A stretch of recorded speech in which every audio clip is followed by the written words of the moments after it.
Hey, Jordan Belfort here, the real wolf of Wall Street. I am in Porto Alegre, Brazil. Great place at the Unicinos University here. And the event is named Cognition. And I'm here to really give you an introduction to mastering the art of sales, influence, and persuasion. Or to put it more directly, really, how do you close the deal? At the end of the day, when it comes to making money, building a career at anything, at some point, you're either going to have to negotiate effectively, convince, persuade someone, and basically close the deal. How do you essentially get someone to see things your way? How do you get someone to say yes, right?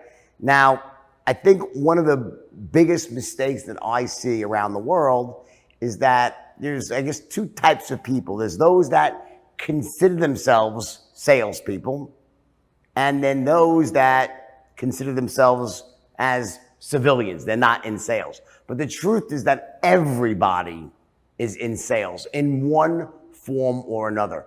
If you want to move through life in an empowered way, if you want to be able to essentially get your point across to people and just really, live a great life, you have to learn how to share your ideas, your hopes, your dreams, get people to essentially buy into your way of thinking in a way that gets them to say yes, gets you what you want, and also fills their needs too. Remember, at the end of the day, nothing happens in this world unless something gets sold. I always say people love to buy things and they hate to get sold to.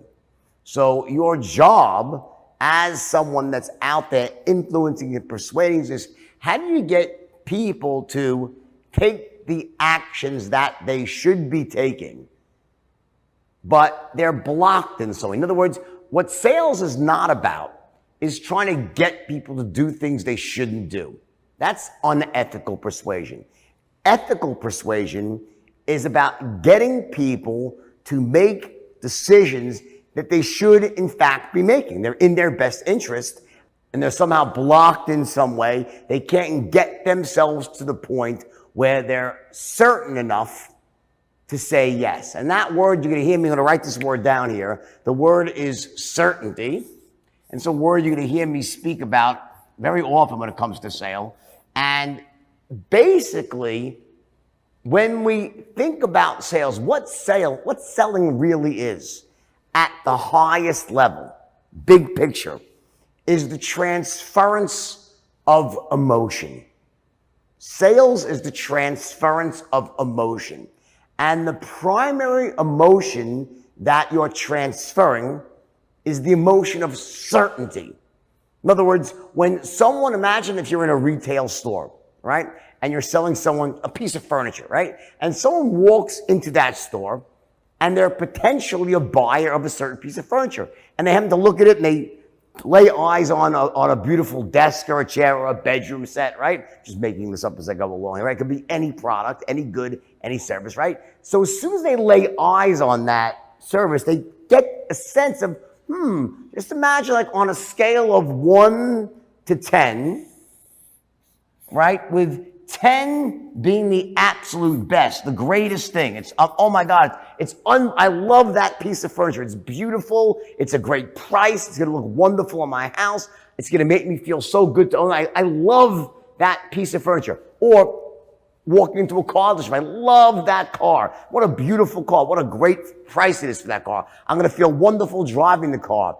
It's the best value for the money, right? So if someone walks into a car dealership and they lay eyes on the car and they absolutely love it, that would be the equivalent of them being at a 10 on the scale of certainty for the product. They're absolutely certain that this is the best product for them.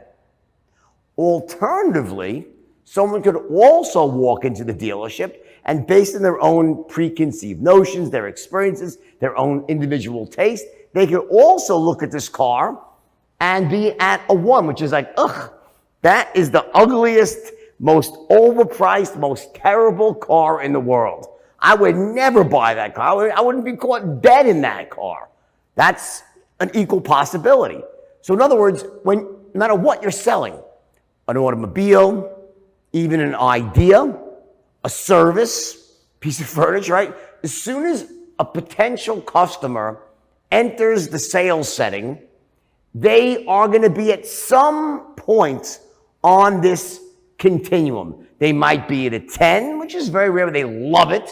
They might be at a 1, they hate it, also very rare, but typically they're somewhere in the middle. They might be at a 5, 6, 7, or a 4. In other words, when someone walks into a situation when they're ready to buy something, they look at a product, and based on all their preconceived notions, they essentially land somewhere on this continuum. Typically 5, 6, based on their preconceived notions. That's what's going on. So then what does the salesperson do? What's the job of the salesperson? Well, in reality, what's happening, imagine if you were a car salesperson and someone walks into your dealership, and when they look at the automobile that you're selling, let's say it's a Ford or a Toyota, right? And like, okay, that looks pretty nice. They're like at a 5 or a 6. Well, what's the job of the salesperson? The job of the salesperson is to say things to them, explain it to them, show them the car in a certain way, maybe take them for a test drive. And the salesperson, where are they on this scale? Where is the salesperson? Well, the salesperson, they better be at a 10. See, the salesperson knows everything about the product. They know how great it is. They know it's the best product in the class of products. They know it's going to help the person. They know all the features and benefits of this particular product, right? So what the salesperson is doing, essentially, the salesperson is absolutely positively certain that this car is the best car for the customer. That's what they're doing. They know that. And their job now, what they're trying to do is essentially persuade the customer that this is the greatest. I know right now you're at a 5, Mr. or Mrs. Smith, whatever your last name is, right? They're at a 5, but I'm going to show you things. I'm going to explain this to you. And when I'm done, you'll be able to see how awesome it is. You'll be at a 10 just like me. That's the job of the salesperson. So the customer enters into the setting, the sales setting, right? And they're at a lower level of certainty. The salesperson, meaning you, is at this ultra high level of certainty. And then the salesperson, what they try to do, their goal is they want to say things, do things, show the prospect things that essentially transfer the certainty they're feeling inside, transfer that certainty to the prospect. So when the prospect is done hearing everything about the product, they are at a 10 as well. They are equally certain. You get that? So what's happening is people enter sales encounters at relatively lower levels of certainty, and the salespeople are at very high levels of certainty, and a salesperson, a good one, goes about explaining, presenting, showing them how it works, showing all the benefits, shows them why it has the best cost-benefit ratio, the best value proposition.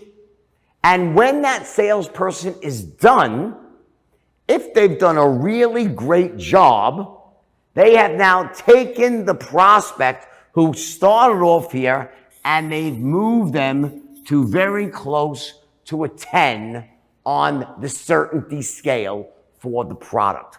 Because think about it. Imagine, what does someone sound like when they're at a 10? Imagine if you're selling, we'll stick with cars here, right? It's a very common product, right? So imagine you're selling a Ford, a truck, right? And a customer walks in and you say to them, hey, what do you think of the car? Well, what would they sound like if they were at a 10? What would someone sound like? Well, if you said, hey, what do you think of the car? They say, oh my God, this is the best car in the world. I love this car. It's beautiful. What a great deal it is. I know it's going to last me for many, many years. It's made really well. It's just beautiful. I'm going to feel great. Oh my God, I love this car. That's what a 10 would sound like. What would a 1 sound like? If you said, what do you think of this car? They'd say, ugh, this is the worst car in the world. I would never buy this car. It's disgusting, it's gross, it's overpriced. I wouldn't be caught dead in this car. That's what a 1 sounds like, right? Question. When you ask someone to actually buy the car, you're the salesperson, and now you ask them for the order. Where do you want them on this certainty scale? What's better for you? Do you want them at a 1 or as close to a 10 as possible? The answer is obvious. You want them to be as close to a 10 as possible. So that's the first thing you need to understand. As a salesperson, what are you doing? It's really simple. What you're doing is you're saying things to people, you're making presentations to them, you're explaining things about a certain product, a certain good, a certain service, and the reason you're saying these things to them in a certain way is every word out of your mouth, every action you take is specifically designed to increase their level of certainty, to get them to as close to a 10 as possible. That's the job of a salesperson. So that's why I start off by saying, I said sales is the transference of emotion. The transference of emotion. And the emotion that you're transferring is the emotion of certainty. If you get the prospect really, really certain about the product, question, will they buy? So let's say when you're done making your presentation, let's say you've done an incredible job with the product and you've actually got the prospect to a very high level of certainty. Will they buy from you? Yes or no? Well, many of you are probably saying, yeah, well, I guess if I get the person to an absolute 10, they love the product and they think it's the best deal out there, I guess they'll buy, right? I've asked this question all over the world in rooms in Brazil, in South America, all over South Africa, in Australia, Asia, all over the world. And typically people say, yeah, well, if I get them to a 10, they're likely to buy. But the answer is not actually yes. It's not yes, and it's not no. The answer is maybe, as in maybe they will buy, or maybe they won't. And let me tell you why that's the case. Because when we're talking about selling and transferring emotion, and the emotion being certainty, so a salesperson transfers certainty, the first thing that we think about is always what? The product. That a salesperson sells products.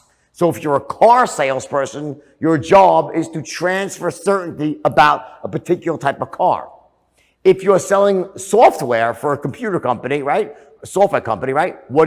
You're explaining the features and benefits of a certain software package or a platform, whatever it might be, and you're trying to create massive certainty about that particular product, that online product. If you're selling a service, whether you're a plumber or an electrician or a home builder, you're transferring certainty about that service you're providing, right? That's the job of a salesperson. But here's the problem with that. It's actually a bit more complicated because your goal, your job is transferring certainty. So let's say you do that. Let's say you transfer, let's go down to a software package. You're trying to sell software to a company. And let's say that after you're done explaining all the features and benefits of your product, they're at a 10. They say, wow, that's the best software program. That's the best package I've seen out there. That's going to really work. But what if in the process of doing that, you somehow did it in a way that the prospect didn't trust you? You did it in a way that made them distrust you. You were sneaky about it. You went too fast. Something in the way that you explain things, they're like, okay, I love the product, but I don't trust the salesperson. Are they going to buy from you? Yes or no? The answer is absolutely not. People do not buy from other people who they do not trust. We don't buy from those we don't trust, and we seldom buy from people whom we don't like. Only if we're really desperate. If we don't trust them, we will not buy. In fact, if you love a product, you really love it, but you don't trust the salesperson who's trying to sell to you, what do? You'll tell the salesperson, let me think about it, and you'll go find the same product and you'll buy it from someone that you trust. The point is this: there's not just one continuum for the product. It's not just about the product. When you're actually selling, you're also having to sell yourself. You're also selling yourself, you the salesperson. So what I realized, I'm driving at one very important point, is that many, many years ago, I found myself, it was like 1988, I found myself in a situation where I was trying to teach a bunch of very young salespeople. I was about 24 at the time. The salespeople were in their 20s. Now, I am what you call a natural born closer. For whatever reason, from the first time I started to try to sell, I was the top producer in any company I went to, and sales just intuitively, automatically made sense to me. And I always outperformed everybody around me by a very large margin. And I built a very large company in my early 20s in the meat and seafood industry. I made a bunch of mistakes and lost all my money, and that's what brought me to Wall Street. And eventually I found myself owning my own brokerage firm. I was 24 years old, and I had 12 kids working for me, and I stumbled upon an untapped niche in the U.S. stock market. And you've probably seen this in the movie, The Wolf of Wall Street, right? And I had these 12 kids. They were not very educated. They were not great salespeople. And I was trying to get them to do something extremely difficult. I was trying to teach them how to close sales for the wealthiest 1% of American investors, rich business owners, and I was trying to get them to sell them stocks that were priced between $5 and $10. Now, here's the thing. I tested the idea myself, and I was having incredible results. I was able to do it. I then taught the system to my junior partner. His name was Danny, the Jonah Hill character from the movie. He was able to do it. I taught him. But when I tried to teach the other 12 kids, they were not able to do it. They couldn't close the sale. And it was shocking to me because I had a 50% closing rate. Danny had about a 30+% closing rate. And the people I was trying to teach had a 0% closing rate. We're calling the same people, presenting the same stock, saying pretty much the same words, using the same lead source, but for whatever reason, there was something happening that allowed me to be able to close the sale, and the kids that were working with me, they could not do it. And ultimately, now at the time, I was teaching a very powerful way of sales of training, right? And it was doing really well, and I was doing good, but we were selling penny stocks to average moms and pops. It was a much easier sale. When I switched to now trying to have these same kids who were succeeding at selling penny stocks to average moms and pops, I tried to teach them now how to do this with rich people. The system broke down. It stopped working. So in other words, in the engineering world, you would call that like catastrophic failure. I had a system. The system appeared to be working well, but when I stressed the system with a very difficult sale, the system collapsed. And what I realized is I needed a new way of training salespeople. And this was 1988 when this happened. And at the time, there was no internet. And I started going to the library, reading books on sales. I was attending seminars. And what I quickly realized is that despite the fact that my system I was teaching at the time, which did not have a name, it was still a great system, That was not good enough. It wasn't working. But yet when I checked other people's systems, my system was light years ahead of theirs. So I had nowhere to go. Essentially, I was stuck. I had this great idea, but I needed to come up with a new way of training salespeople, a more effective way of training salespeople how to close sales. And ultimately, after about a month of trying and failing, I came up with a revolutionary approach for training salespeople. And in an instant, in one evening, it all came out of me, and I invented a system that you probably have heard of now, which is famous all over the world. And I'm going to write it out for you. The system is called the straight line. The straight line system. And essentially, the reason the system is called the straight line is because on that night that I invented it, it was October of 1988, for the very first time, what I did is I stood before my room of guys, my 12 kids, right? Let me turn the page here for you, 1 second. I don't want to waste any paper here, right? I don't want to kill any more trees than I have to, okay? All right, so the reason the system is called the straight line is because on this evening, what I did is, in an effort to explain to these 12 salesmen what was going on, why they weren't able to close, I stood before them and I said these words. I said, guys, I said, don't you get it? I'm like, every sale is the same. Now let me write these words down for you. Every sale is the same. This is the basis of everything that was behind developing the straight line. What I meant by this statement, I was standing in front of these kids and I was saying, guys, why can't you close? I don't understand. I'm doing it. I taught Dan to do it. Why can't you do it? And they started complaining to me that there were so many objections. They kept getting hit with different objections, that the rich people kept cutting them off. And they just it was thousands, it was 1,000 objections. So I said, really, there's 1,000 objections? And they were, well, yeah, there's 1,000 objections. I said, great, let's write all 1,000 objections down. And I actually made them go through each individual objection. I said, come on, guys, yell them out. Give me one by one. Some kid says, let me think about it. I said, great, let me think about it. And I wrote that down on the board.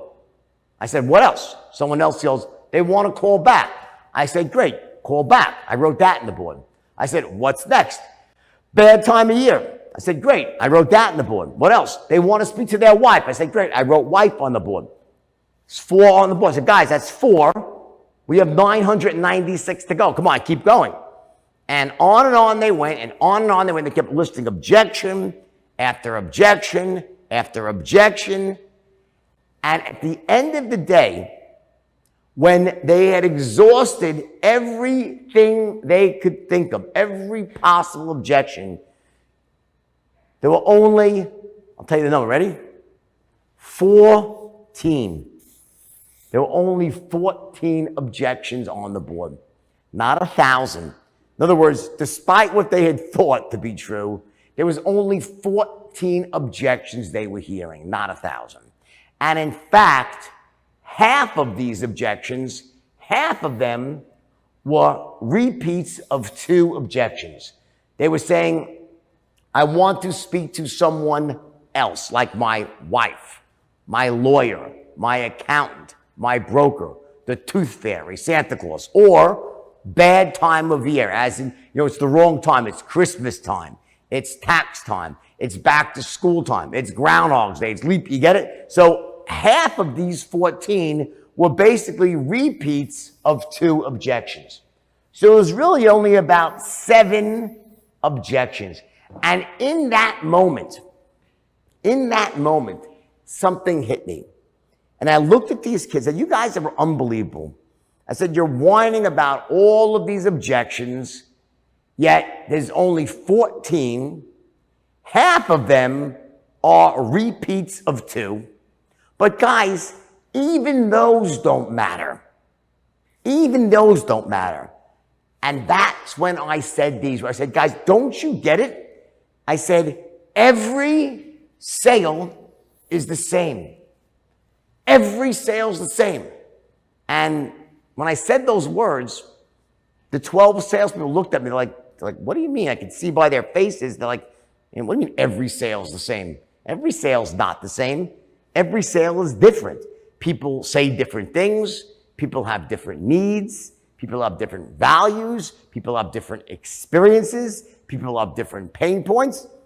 How could every sale possibly be the same? And while all of that is true, people do have different needs. People do have different values, different pain points. People do have different experiences they bring into a sale.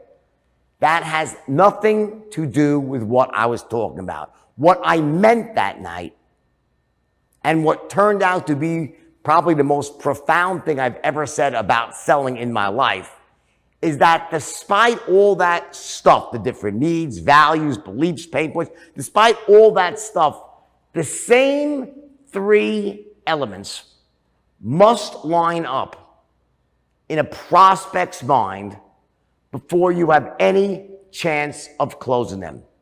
There are three things, three core elements that must line up in someone's mind before you can close, before they will say yes. And if even one of those is missing, you basically have no shot of closing them at all. So let me repeat that. The reason that every sale is the same is that despite, no matter what you're selling, it could be an intangible product like an idea.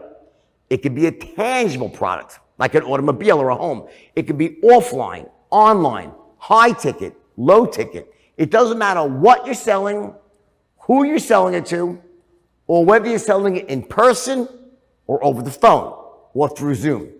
The same three things must line up in the prospect's mind, meaning the prospect needs to be thinking three things before they will say yes. And those three things, I came to call them and you ready what it is? They are called the 3 10s. And what are the 10s? Now we're back to that certainty scale. So what a 10 is, it's that line I drew, right? With a 1 meaning they hate it, a 10 meaning the prospect loves the product. So watch. Before someone says yes, before they're going to buy, number one, they must absolutely, positively love the product. That's your first 10. So remember what I said. If you have the certainty scale, 1 is, it's the worst thing in the world. 10 is, oh my God, it's the best, right? So obviously, you want someone to be as close to a 10 as possible. And the closer they are, the more likely they are to say yes. But again, it's not enough that they love the product that you're selling. As a salesperson, you must also get them to trust and connect with you. You, the salesperson. So you're not just selling them the product, you're also selling yourself. You must trust and connect with the prospect. So let's say that you accomplish that as well. Let's say that when you get to the end of your presentation, they're like, wow, I love this. This is a great product. Yeah, this product is awesome. And I really trust this person. I trust the salesperson. Will they buy now? The answer, once again, is maybe. Maybe they will, and maybe they won't. Why? Because there's also a third element at play here as well. And that is they must also trust and connect with the company that stands behind the product. In other words, there's going to be a company that has to deliver the product, that's going to offer them customer service, that they're going to have to interact with, that is going to stand behind the guarantee. So essentially what happens is, imagine this. Imagine you're a salesperson and you want to, and let's go back to automobiles, right? And let's say you want to sell a car to someone, and when you're done with your presentation and you explain how much the car is going to cost them, how much money they have to pay, and you ask them for the order, if they love the car, and we're talking about a qualified person, someone that can afford the car they want, right? They love the product, they totally trust you, but let's say they don't trust, they've heard things about the actual car dealership, the store where you're working. They've heard that the service here is awful. I know that people that buy cars from this car dealership, they have very bad experiences. If something goes wrong with the car, they can never get the car fixed. And when they do get it fixed, it just is going to break again. Question: if a person is thinking that right when they're about to make a decision, are they going to say yes? No, they don't. Now, what do they say? So now I want to slow this down. This is like the crux of how you become a professional salesperson, right? So you need to understand this concept. I'm going to say it again. So in other words, these three elements: product, you, the company. No matter what you're selling, offline or online, the prospect, before they say yes, or before they say no, or before they say, let me think about it, let me call you, before they say anything, their brain says, They instantly size up, where are they? How certain am I? And what will happen is, let's say they're absolutely certain about the product, but they don't trust you, and they're not so sure about the company. And you ask them to buy. So they love the product, but they're not sure about you, not sure about the company. What would that person say to you when you ask them to buy? Would they say, sorry, Jordan, I don't trust you. Sorry, I don't trust your... Would they say that? The answer is no. We've been taught societally to be much more reserved and gentler, and that's kind of like, wow, it's really in your, I don't trust you. That's like, whoa, what do you mean you don't trust me? So we've been taught, we don't say those things. Instead, what the prospect will say is, sounds good, Jordan, let me think about it. Let me call you back. It's a bad time. They'll hit you with a common objection. So what happens is when you start to sell, what salespeople very quickly realize is that when they ask for someone to buy from them, it's not that they get no. People don't say no, not interested. That's not what blows most of your sales. Rather, people will say, oh, it sounds good. Let me think about it. Let me call you back. Bad timing. You'll get hit with one of the so-called common objections. And what those common objections are is they're actually smoke screens for uncertainty. When someone is feeling unsure, they're not sure if your product is the best, rather than looking at you and saying, I think your product sucks, or I don't think it's that good, or I don't trust you as far as I can throw you. That's not what they'll say. That's going to create an argument. So people instead will smile at you and say, oh yeah, it sounds pretty good, Jordan. Let me think it over. It's a circuit breaker. It's a smoke screen for uncertainty. So what happens is when you ask for the order for the first time, typically in most situations, it's not that your prospect says, no, I don't want it. They'll say, let me think about it. Let me call you back. Bad time. They'll hit you with one of the common objections. And what your goal is as a professional salesperson is to somehow overcome the common objections.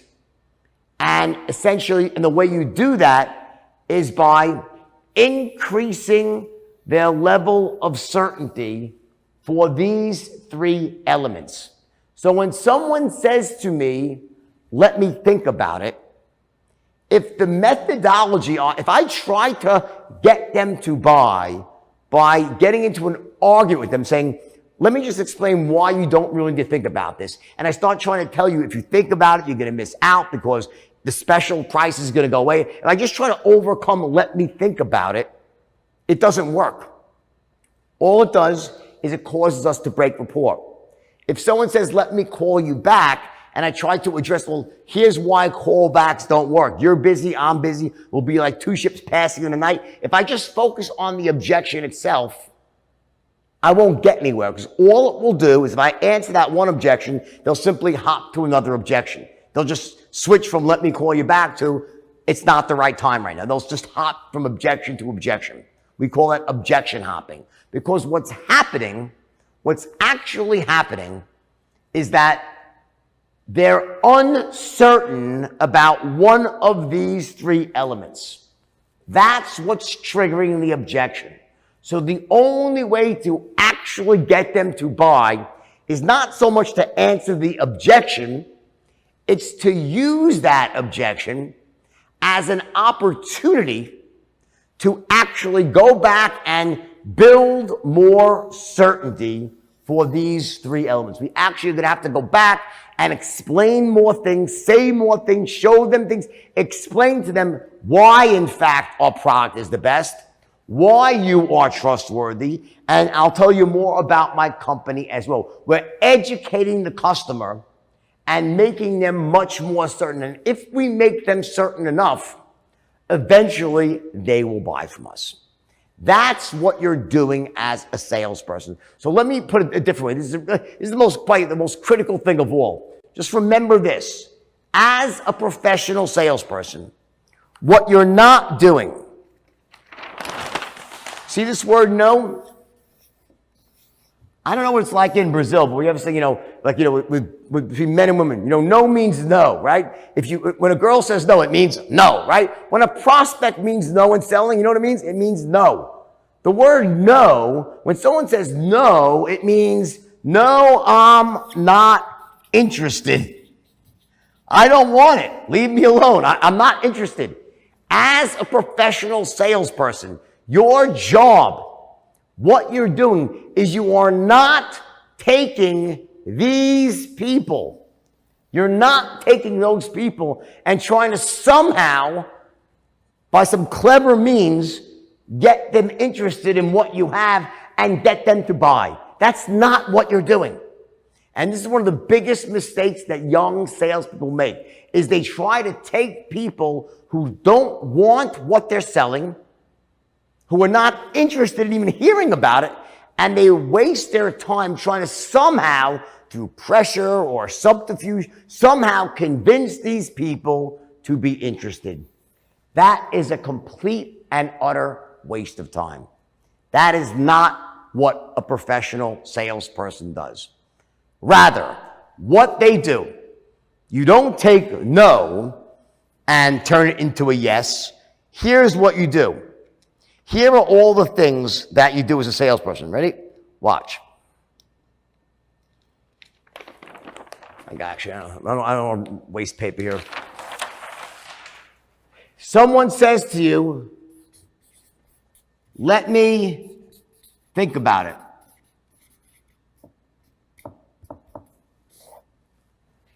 Yes, a professional salesperson takes that person and gets them to buy now.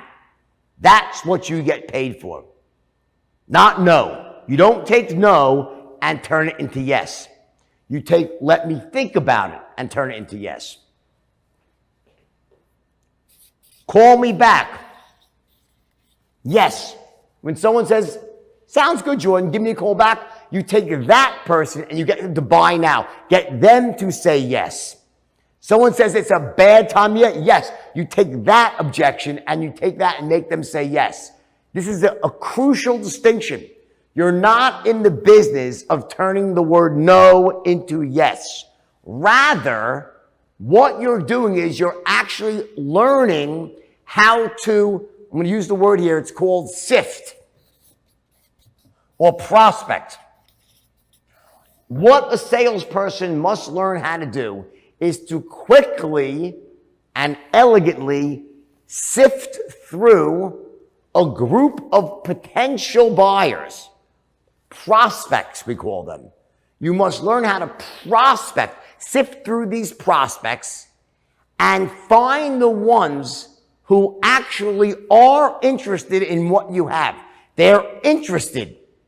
They're not ready to buy, maybe. I'm not saying they're going to buy from you, but they're interested in what you have. They need what you're selling. They want what you're selling. And they can also afford what you're selling. You understand that? They actually have a need. You're not trying to take people who don't need it and somehow let me trick them into buying. This is the biggest waste of time. If you just learn this one thing from this lesson here, it's going to change your life as a salesperson. You'll make twice as much money. Because the amount of time that salespeople waste trying to turn uninterested people into interested people, it's honestly the biggest waste. And also, at the end of the day, you'll say, wow, how come I didn't close any sales? You know why? Because you're speaking to the wrong people. If you spend all day long with people who don't want what you have, you know what you're going to be? Wasting your time. And you'll start saying, maybe I'm not a very good salesperson. No, I couldn't have closed those people. Me, Jordan, you put me in front of 10 people who don't want what I have, I can't close them. I'm not going to try. The difference is I will very quickly ask them some questions. I'll realize, they don't really want what I have. Next, I'll find 10 more. So while you're busy trying to convince these people who don't want what you have, what am I doing? I'm on to the next 10, and the next 10, and the next 10. And when I find someone who actually is interested, that's when I go to work. Then I do my thing, and I use my system called the straight line. So when I have someone that needs what I'm selling, they're interested in hearing about it, I will then use the straight line system to make them massively certain. So when I'm done, they're like, wow, that's the best. Wow, that product is the best. Yeah. And Jordan, oh my God, he's the great one, a nice guy. I can trust him. And what a great company. I'm going to get them incredibly certain about all three of those elements, those 3 10s, and then they'll buy from me. So the first step, there's a great scene at the end of the movie, right? What does it say? Sell me this pen.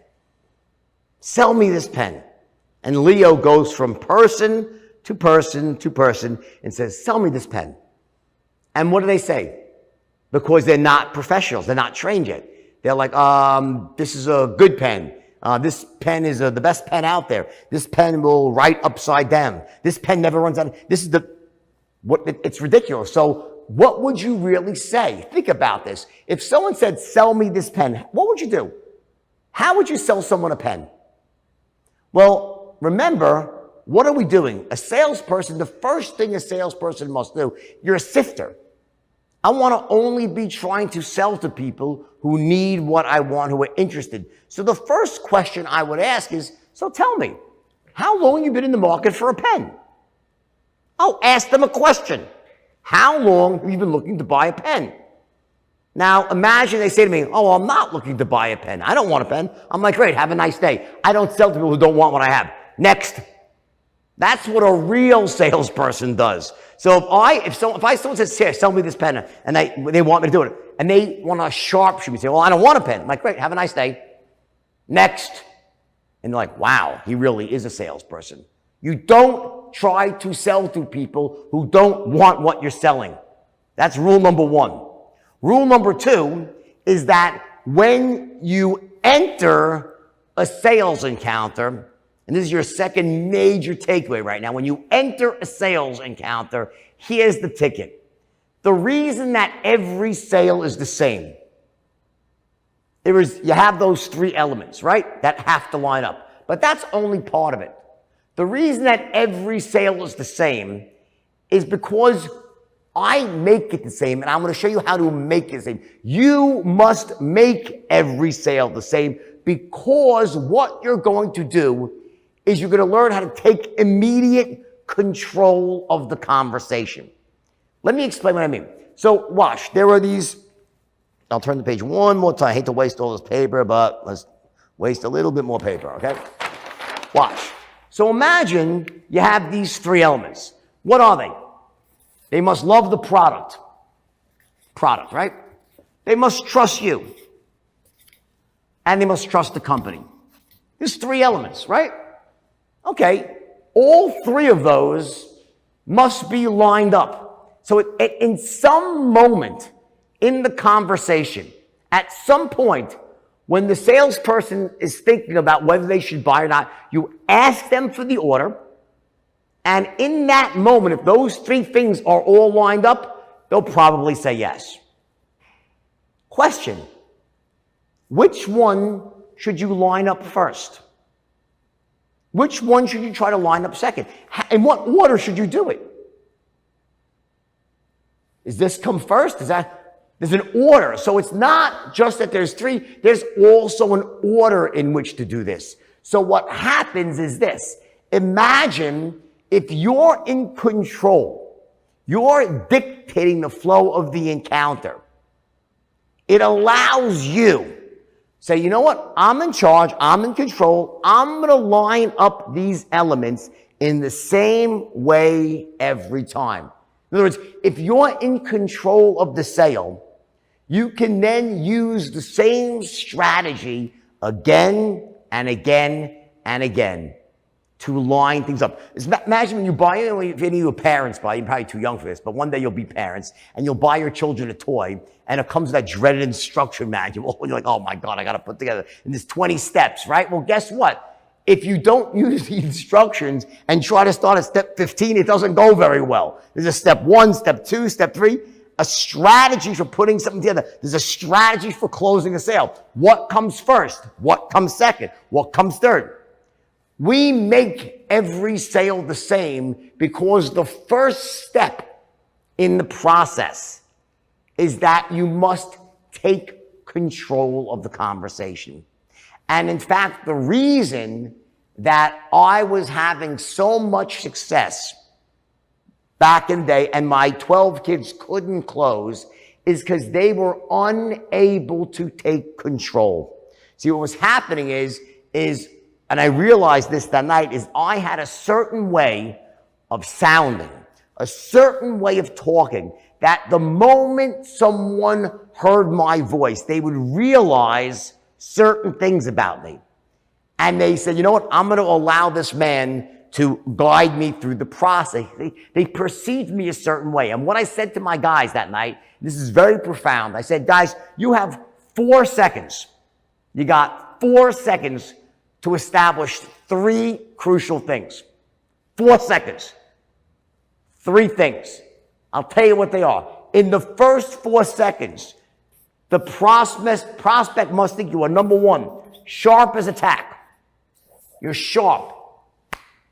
You're with it. You're on the ball, meaning you're a born problem solver. You're not going to waste time. You're sharp. You're quick, right? Number 2, you're enthusiastic as hell, meaning that you have a way of sounding that's enthusiastic, that what you have must be good. When someone speaks with enthusiasm, you're like, wow, there's something there. I want to know more. So sharp as a tack, enthusiastic as hell, and number 3, most important of all, you are an expert in your field. You have 4 seconds to establish those 3 things in the mind of your prospect. If you are perceived as being an expert in your field, you know what happens? The prospect will defer to you. They will allow you to guide them through the conversation, to take control of the sale. So watch, let me just draw out for you a sale here. Okay, watch. So this is a basic sale, and the reason the system is called the straight line is, watch, imagine a sale as a straight line. This is your open here.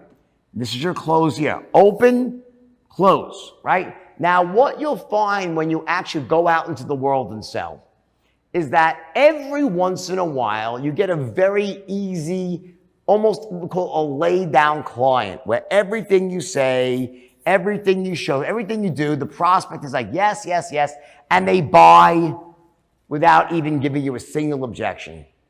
The prospect is basically almost pre-sold before they enter the encounter. We call this the perfect straight line sale. It's where everything you say, everything you do, the prospect is yes, yes, yes, yes, yes, and they buy. No objections. And remember, the shortest distance between 2 points is what? A straight line. The problem is that in the real world of sales, people tend to go off the straight line. They have objections. They have questions. They have concerns. They interrupt you. So you want to keep the prospect on the straight line and stay in control of the sale. They want to take you off the straight line and go out of control, off to Pluto here or Uranus down here. Not good places to be, either one, right? So you want to keep them moving forward towards the close. And the way you do this, it starts in the first few seconds by being perceived as an expert.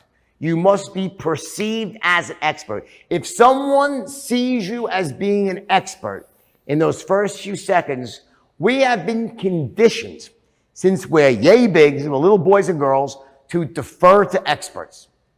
When we were young, we were sick, our parents took us to a doctor, and we saw how even our own parents would defer to a doctor. They were experts, and we were taught that when you are in the presence of an expert, you answer their questions. You listen. You allow the expert to guide you. So what happens in selling is that if you are perceived correctly, which means sharp, enthusiastic, as an expert in your field, the prospect will defer to you. They will allow you to then control the flow of the conversation. And what you want to do then is once you are perceived the right way, you want to use that positioning of control, you're an expert, to start asking questions. And you start asking questions to the prospect to identify what their needs are, what their values are, what their pain points are. And by the way, to find out whether they truly are interested, whether they want what you're having, whether they can afford it, and you go through this process of sifting. You gather intelligence and you sift out the potential buyers from those that are not right from your product. And it all starts in these first 4 seconds. Now, we only have a few minutes left here, okay? And this is just some scratching the surface. But there's one more crucial point that I want to lay out for you here and kind of round this whole introductory course out. And that is the key to success is you must take control of the conversation. You must control the sales encounter. And you have 4 seconds to do it. The $1 million question here is how. How do you do it? How do you, in 4 seconds, position yourself as an expert? How do you get someone to think that you're sharp, on the ball, and expert in only 4 seconds? Think about that. Is it the words that you say? I mean, what words can you say to someone in 4 seconds? Like, hey, Bill, I'm sharp. I'm an expert. I swear. I'm great. They'll be like, what the fuck? People will be like, the words don't exist. There's really nothing that you can say to someone in 4 seconds that would make them think that you're an expert. The way we do that is not through the words that we say. In fact, the way that we do that is through what's called unconscious communication, which is our tonality and our body language. There are certain ways, tones of voice that we use, certain ways that we move our body, how we dress, how you make eye contact in person, how you shake someone's hand, how you hold yourself, how close you stand to it. There's all these subtle body language moves, and when you're on the phone, the tonality, the way in which you say what you say.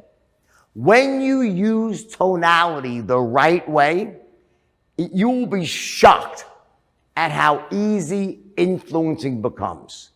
So what we do with the straight line system, and what the straight line system really is, the straight line system is a step step-by-step formula that allows you to immediately take control of the conversation. It then shows you what questions to ask, how you identify the buyers, the potential buyers from those that are wrong for your product. You want to eliminate the people that are wrong and then continue to present to the ones who potentially will buy. And it shows you very quickly how to transfer the certainty that you feel inside of you. How do you take the knowledge that you have about the product you're selling, about yourself, meaning that you are trustworthy? How do you, whether it's in person or on the phone, how do you, in a sales setting, transfer massive certainty for all three of those tens, all those three elements, to another human being in a way that makes them trust you, have confidence in you, and allows you to get paid massive sums of money? So when we talk about ethical persuasion, what we're talking about is using the straight line system as a communication strategy to help you communicate the value of what you have to offer, the value that you personally will provide as a salesperson, the value the company has that will sell the product as well, how to communicate that to someone else in real time in a way that makes them connect with you, trust you, so when you ask them for the order, they say, yes, let's do it. That's what the straight line does. And I will tell you this, those 12 kids, now you saw the movie, so you probably know what happened. For 1 month before I invented the straight line system, they hadn't closed one sale. Well, that very next day, I invented the system on a Tuesday evening. That next Wednesday morning, these 12 kids came back, picked up the telephone, started dialing using the straight line system, and within 3 months, they were all multimillionaires. They told their friends about it, and people came running into my boardroom from all over the country, and within 6 months, I had the largest firm in the United States, and I was making $1 million per week back in the 1980s, believe it or not. That's what happened. And if there's one mistake I made, and I want to caution you about this, is remember this, that at the end of the day, you must maintain your ethics and integrity. The mistake I made is I got so caught up in the ability to close and the ability to train people to close that I lost sight that what you're really doing here as a salesperson is you're helping people fill needs by giving them quality products, quality services. If you just focus on helping people get what they need, and I'm not being corny here, I'm being serious. If you just focus on helping people get what they need, fill their needs, get what they want, use the straight line, you will make so much money as a result of that. And you will help so many people. You truly have an amazing, empowered life. That's what the straight line system is all about. So I want you to think of this as not just as a vehicle to make as much money as you can. Yes, you make a lot of money using the straight line. But what you're really doing is you're helping other people get the things that they need to make decisions they should be making. And as a result of that, because you help them make this decision, yes, you get rich in the process. When the straight line's being used the right way, it's the ultimate win-win for both sides. You help companies grow because you're a professional salesperson. You get people things they need, and you get rich as well. That's the bottom line.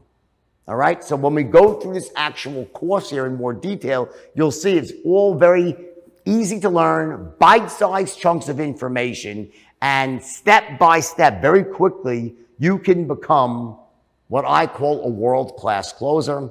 And once you are there, it's truly a license to print money for the rest.